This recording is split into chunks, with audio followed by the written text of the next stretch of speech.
دیواریں کعبہ نے خوشبو امامت کو محسوس کیا. یہ جملے ایک دوست سے میں کہا کرتا ہوں کہ اسد کی دختر اسد کو لے کر خانہ خالق الاسد کے قریب آئی. اسد کو لے کر خانہ خالق الاسد کے جب قریب آئی تو دیوار کعبہ پھٹ گئی. اور یہ جملے تو آپ سنتے رہتے ہیں کہ جب دیوار کعبہ پھٹی تو معظمہ اندر گئی ہے. حالانکہ دیواریں پھٹ رہی ہوں تو لوگ بھاگتے ہیں, اندر نہیں جاتے. معظمہ آپ اندر جا رہی ہیں, بھاگ کیوں نہیں رہی؟ کہا کرار کی ماں. اگر پہلے کی دن بھاگ جاتی تو کرار کی ماں کیسے کرار پاتی؟ دیواریں کعبہ پھٹی, معظمہ اندر گیا. اور مجھے یاد پڑتا ہے کہ یہ جملہ میں نے کہا, لیکن پھر میرے ذہن میں آ رہا ہے کیونکہ موضوع کے مطابق ہے. میرے استاد گرامی قدر کہا کرتے تھے اگر پتھر ہی پتھر ہر طرف ہوں, ایک طرف سے راستہ بن جائے تو عربی زبان میں اسے غار کہتے ہیں. کعبہ بنا تھا پتھروں کا, ایک طرف سے راستہ بن گیا, ہر طرف پتھر ہی پتھر تھے. اگر ہر طرف پتھر ہی پتھر ایک طرف راستہ بن جائے, عربی میں اسے غار کہتے ہیں. جب کعبے کی دیوار پھٹی, ہر طرف پتھر ہی پتھر تھے, دیوار پھٹی, کعبہ مثل غار بن گیا. اور جب کعبہ مثل غار بنا تو میرے استاد گرامی قدر کہا کرتے تھے کہ اس غار میں دو شخصیتیں ہیں, ایک علی آئے, ایک ان کی والدہ. میرے استاد گرامی قدر کہا کرتے تھے کہ بس اسی غار سے مجھے ایک اور غار یاد آ گئی.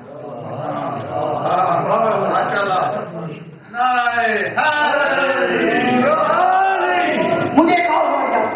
میرے استاد گرامی کہا کرتے تھے اس غار میں بھی دو شخصیتیں آئیں, اس غار میں بھی دو شخصیتیں آئیں. اس غار میں بھی ایک سانپ آیا, اس غار میں بھی ایک سانپ آیا.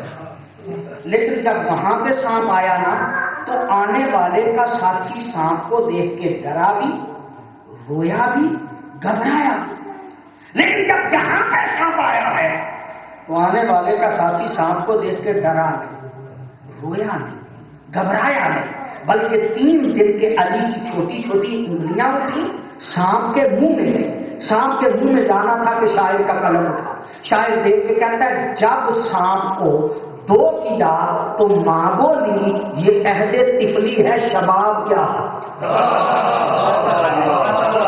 جب سانپ کو 2 کیا تو ماں بولی یہ عہد طفلی ہے, شباب کیا ہوگا. آپ کی توجہ نہیں, جملہ میں آپ کی خدمت میں عرض کرنا چاہتا ہوں.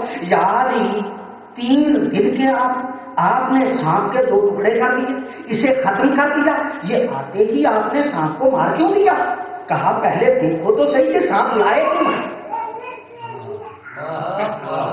یہ علی کے پاس سانپ لائے کیوں ہے؟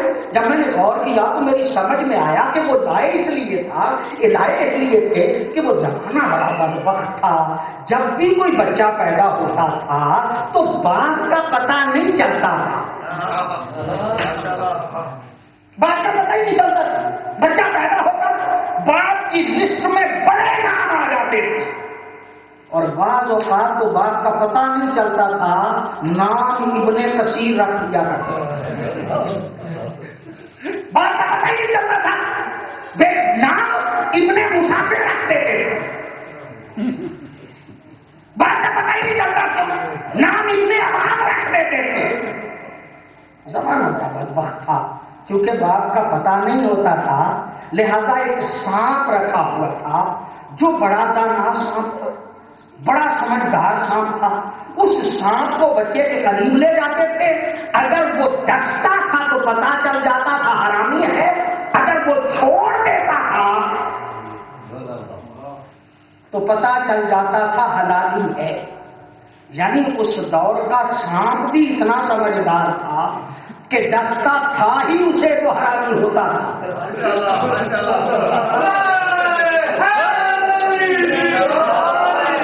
جب وہ سانپ بھی بڑا عجیب تھا, وہ اسی کو ڈستا تھا جو حرام زیادہ ہوتا تھا, حلالی کو وہ چھوڑ دیتا تھا.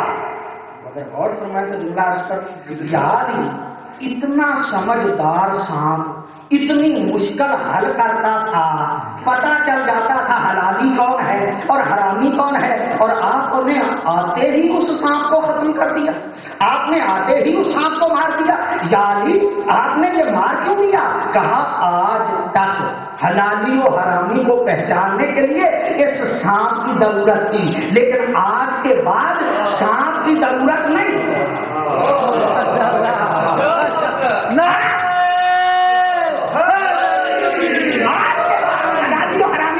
پہچاننے کے لیے سانپ کی ضرورت نہیں، آج کے بعد ذکر علی کرتے دیکھو، اگر ذکر علی کرنے سے اس کا چہرہ کھل جائے تو حلالی ہے، بگڑ جائے تو حرامی ہے۔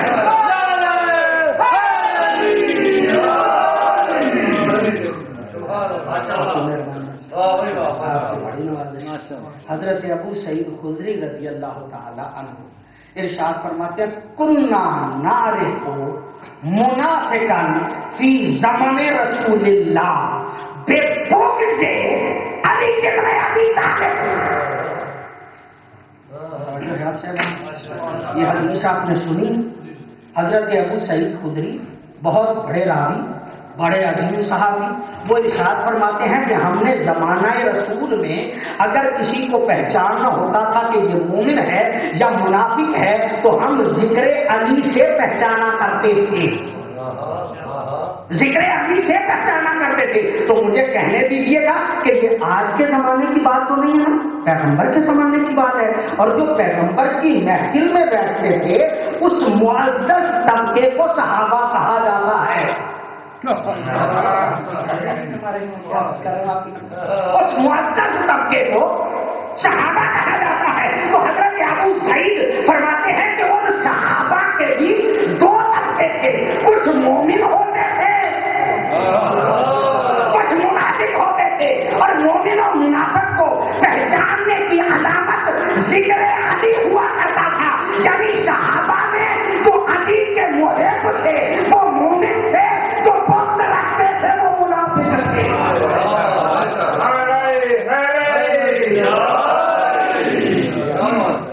آپ کی توجہ اور میں عرض کروں آپ کی خدمت میں یہ جملہ میں عرض کرتا رہتا ہوں، دیوار پھٹی، حضرت فاطمہ بنت اسد اندر گئی، دیوار ٹوٹ گئی، کہتے ہیں چابی لگانے کی کوشش کی گئی، پہلے دن بھی دروازہ نہیں کھلا، دوسرے دن بھی دروازہ نہیں کھلا، تیسرے دن جو جاتا تھا نا واپس جا کے کہتا فاطمہ اندر چلی گئی، دیوار پھٹی جڑ گئی، دروازہ کھلتا ہی نہیں، ایک دوسرے کو بتا رہا، دوسرا تیسرے کو بتا رہا، تیسرے دن نبی آئے،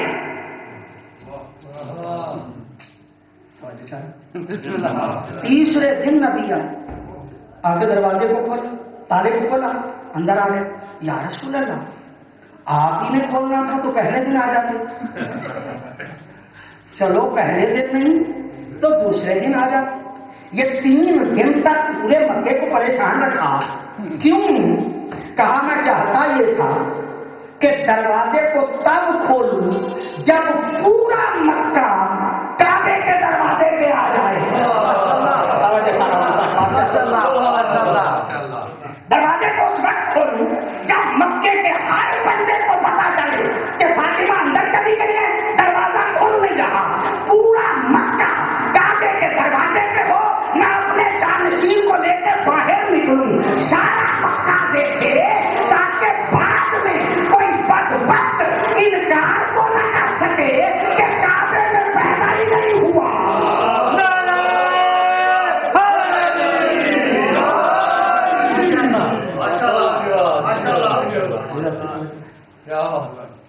محمد والے محمد پہ بلند تر صلوات۔